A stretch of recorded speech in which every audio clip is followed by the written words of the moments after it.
In today's video I want to share with you an advanced market analysis using elements from 3 different professional trading strategies in perfect coordination. We are going to be analyzing a short trade idea in the British pound versus the US dollar in the 1-hour timeframe. We are also going to be seeing secondary entry opportunities that could have been taken assuming you have all 3 methodologies under your belt. Without further ado, let's begin the analysis from the ground up. The very first thing you should notice in this chart is that I don't have too much price information available. There are certainly less than 100 candles visible in the chart. As you advance as a trader, you will notice that price has a relatively short memory regarding the timeframe you trade. That's a good thing because we don't need to analyze vast periods of complicated price action. We should only worry about the most recent events. From number 1 to number 3 we have a very simple price movement that indicates the presence and dominance of sellers in this market. In other words, the 2 market vectors from number 1 to number 3 create a lower low and render high number 2 as a solid market structure. Solid structures are often used as axes for future analyses of the market, and they are also useful as a point of reference to place stop-loss orders. The main point here is that sellers proved their dominance once they broke low number 1 and created low number 3. This is what I call an undeniable fact in the chart. There is no other interpretation of a market movement like that. From number 3 onwards is where this market starts to get trickier for a few different reasons. Observe that number 3 is a crystal clear fractal candle pointing upwards indicating the end of the market vector that started in number 2. Notice the lower tail of that fractal candle. It indicates that inside the chain of causality of that candle the sellers were once down there near the absolute low of the candle, but buyers came in to beat them and bring the market to the upside. This is the natural flow of price. It's an endless cycle where one market player exhausts its energy while the opposite market player accumulates it. That's more of a perspective using the conservation law of physics. You can also notice that there is a clear volatility shift in candle 3 in the opposite direction of what the market had been doing up to that point in time. I would argue that this is the precise start of the apparent manipulative movement in this market. Large traders seem to make use of increased volatility because they know how aggressive movements in the chart can trigger the emotions of unprepared retail traders. The very next candle to candle 3 confirms that theory to a certain extent. Observe that the market opens with a small gap up, which shows nothing more than intention to the upside, and price ends up generating a large and scary candle to the upside. Just take a moment to compare the volatility of that wide candle and the rest of the previous candles in the chart. This is a classic market maker signature that is specifically designed to grab the attention to a specific point in the chart. It's the old sleight of hand of market makers.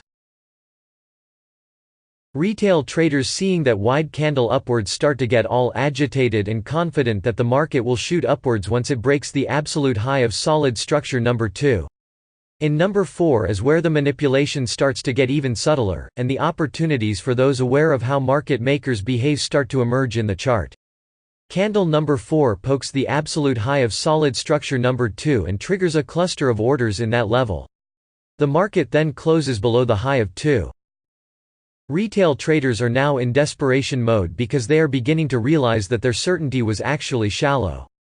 The next 2 candles are critical for the short trade position you see in the chart, which is somewhat of a paradox because candle 5 and 6 look incredibly irrelevant compared to the market vector between numbers 3 and 4. We can see that candle 5 is somewhat trapped below the horizontal wash line, and candle 6 is a subtle fractal candle that is also trapped below the wash line. Observe that both candles 5 and 6 test the wash line perfectly. That gives us the impression that this was indeed a market manipulation. From that conclusion we can infer that the market will tend to go downwards because manipulations go in the exact opposite direction of what retail traders think. Based on that and in all the contextual elements we have in this chart, a short position was entered at the open of candle 7 as it is indicated by the green arrow pointing down. The stop loss was placed above the absolute high of the poke generated by candle 4. The logic behind that is that if we are indeed in the face of a manipulative market maneuver, the high of candle 4 should serve as a protection barrier for our position. In other words, for price to surpass that level, the market makers in question here would have to be immediately disproven, and that seems to be very unlikely in a situation like this. The target for this trade was placed in the most obvious location in the chart, which is the absolute low of candle 3. That's because strong buyers might show up there again in the future, and price seems to have a lot of headroom to travel downwards to that point. Let's see how the market developed after this, and then I will make further comments about the analysis. The market has progressed for a few hours, and a few new elements appeared. Observe that after number 7, price goes down a little bit, and then it starts to return to the wash line once again. It didn't quite test the wash line, but once price is very near it, the market creates another fractal candle pointing down as it is highlighted by the number 9.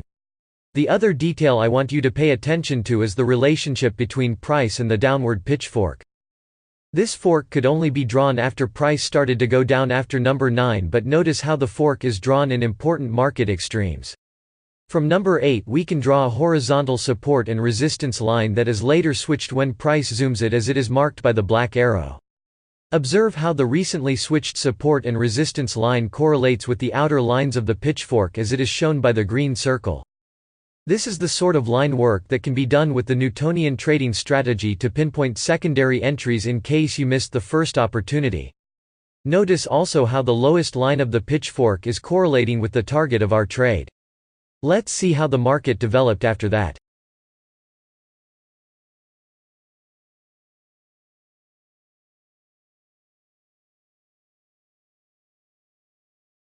Here you can see that the short trade position reached its original target successfully. Notice that this trade had elements from the Fractal Flow method, the market maker method, and from the Newtonian trading method as well. Each of these methods can be used separately, but they work very well together, as you were able to see in this advanced trade example.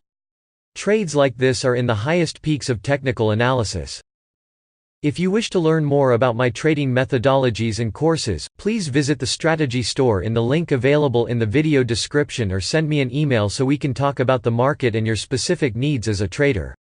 If you enjoyed this video and wish to support the channel, please click the like button, subscribe to the channel, and leave your feedback below in the comment section. Don't forget also to watch our more than 120 free videos in the channel with live trade examples and general wisdom about technical analysis, risk management and trading psychology. Thank you very much for watching, and I hope to see you in the next videos.